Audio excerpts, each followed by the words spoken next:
Selamat pagi, siang, dan malam, Bapak, Ibu, dosen sekalian. Perkenalkan, nama saya Ignatius Andri Pratama Putra dengan nomor induk mahasiswa 240401010395. Pada kesempatan ini, saya akan mempresentasikan hasil dari tugas UAS saya sebagai bentuk implementasi struktur data dan juga algoritma yang saya buat dalam bentuk sistem diagnosis penyakit sederhana menggunakan bahasa pemrograman C++. Proyek ini bertujuan untuk mengaplikasikan berbagai konsep penting seperti struktur data graph, algoritma BPS, DFS, serta set teknik sorting dan juga searching. Semua ini diterapkan dalam konteks nyata, yaitu untuk membantu proses awal diagnosis penyakit berdasarkan gejala yang dirasakan oleh pengguna. Latar belakang dan tujuan aplikasi. Tentu kita semua tahu bahwa perkembangan teknologi informasi saat ini sangat cepat, termasuk dalam bidang kesehatan. Banyak orang yang mengalami gejala-gejala awal suatu penyakit, namun mereka ragu untuk datang atau berkonsultasi langsung ke dokter. Sistem ini dibuat sebagai solusi awal untuk membantu memberikan gambaran atau prediksi penyakit berdasarkan gejala-gejala yang dirasakan. Dan dengan menggunakan bahasa pemrograman C++ ini, sistem ini dapat memproses input secara lebih efisien dan juga akurat.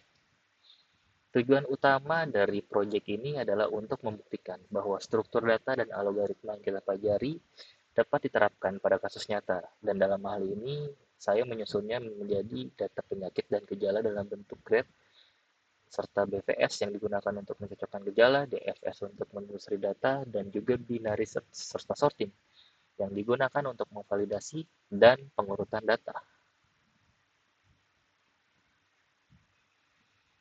Kita masuk untuk pembahasan struktur data graph.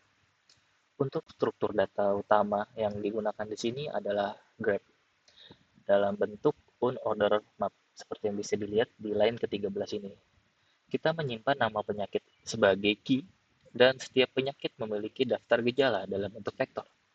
Hal ini memungkinkan kita untuk cepat menelusuri gejala-gejala yang berkaitan dengan suatu penyakit, serta menghitung seberapa besar kecocokan antara input pengguna dengan data yang sudah ada.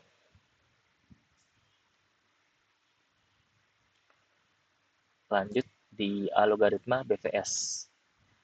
BVS atau Breadth First Search digunakan di sini untuk mengevaluasi seluruh daftar penyakit satu persatu, menghitung jumlah gejala yang cocok dengan input pengguna. Penyakit yang memiliki jumlah kecocokan terbanyak akan dianggap sebagai hasil diagnosis yang paling mungkin. Pendekatan ini sederhana, efisien, dan sangat cocok untuk skala sistem kecil juga hingga menengah. Berbeda dengan BFS, DFS di sini digunakan untuk eksplorasi mendalam terhadap seluruh data penyakit dan juga gejalanya. Ini digunakan ketika pengguna ingin melihat semua data penyakit yang tersedia. Fungsi DFS ini dijalankan secara rekursif dan menghindari duplikasi dengan menggunakan set.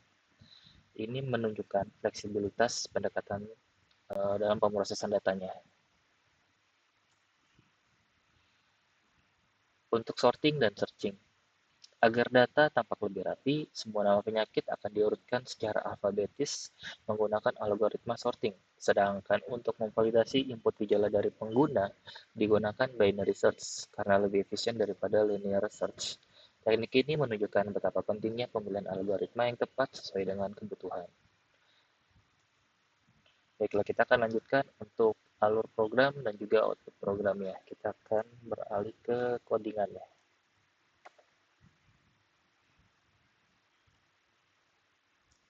Sebelum kita mulai untuk mendemonstrasikannya, saya akan menjelaskan sedikit tentang function main.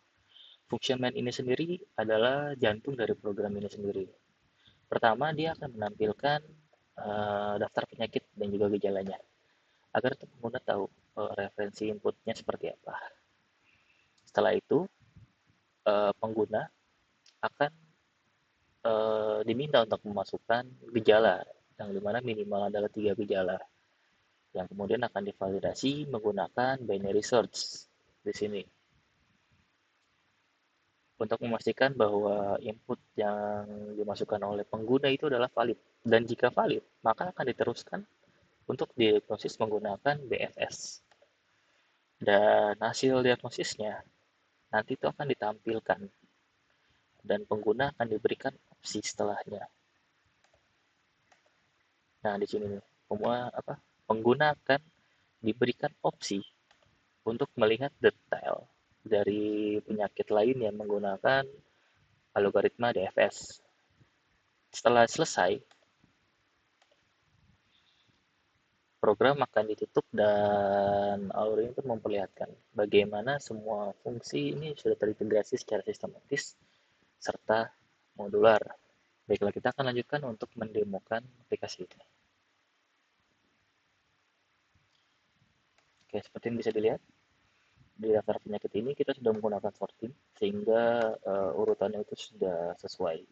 Sudah kita lihat, ya di sini di sorting, dikembalikan sesuai dengan objek atau urutannya. Lalu di sini kita diminta untuk masukkan 3 gejala. Gejala yang pertama, misalnya kita batuk. Gejala yang kedua, kita pilek. Lalu gejala yang ketiga, kita demam. Nah, di sini karena kita sudah menggunakan sistem rekursif, jadi dia tidak punya batasan maksimal untuk menginput. Jadi user itu berhak untuk menginput sebanyak apapun yang dia mau, selama dengan kondisi bahwa minimal inputannya adalah 3. Lalu di sini ketika sudah selesai akan kita gunakan selesai. Di sini kenapa kita harus mengetikkan selesai agar sistem aplikasi ini tuh tahu bahwa kita tuh sudah selesai memasukkan inputannya, karena gejalanya akan selalu ada di kupingkan. Nah, di sini tuh dia masuk ke diagnosis dengan BFS-nya, lalu dia mengeluarkan output di sini tuh mengalami flu sesuai hasil dari output BFS-nya. Nah, di sini kita ditanya nih ingin melihat detail gejala setiap penyakit. Jika ya, maka akan ditampilkan setiap penyakit dengan gejalanya sesuai dengan bank data yang kita miliki saat ini. Dan program berakhir. Contoh di atas itu adalah hasil nyata dari program ketika pengguna memasukkan gejala-gejala umum sesuai dengan penyakit flu, maka sistem otomatis akan mengidentifikasi bahwa penyakit paling memungkinkan itu memang adalah flu, karena jumlah kecocokan gejalanya itu yang paling tinggi. Kita membuktikan bahwa sistem dapat bekerja secara logis dan sistematis. Dari informasi implementasi ini, kita bisa simpulkan bahwa meskipun sederhana, sistem diagnosis seperti ini sangat membantu untuk proses screening awal. Dan dengan menerapkan proses struktur data dan algoritma yang sudah kita pelajari, kita bisa menghasilkan solusi nyata.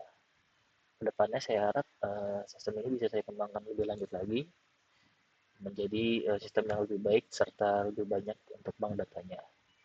Sekian dari saya,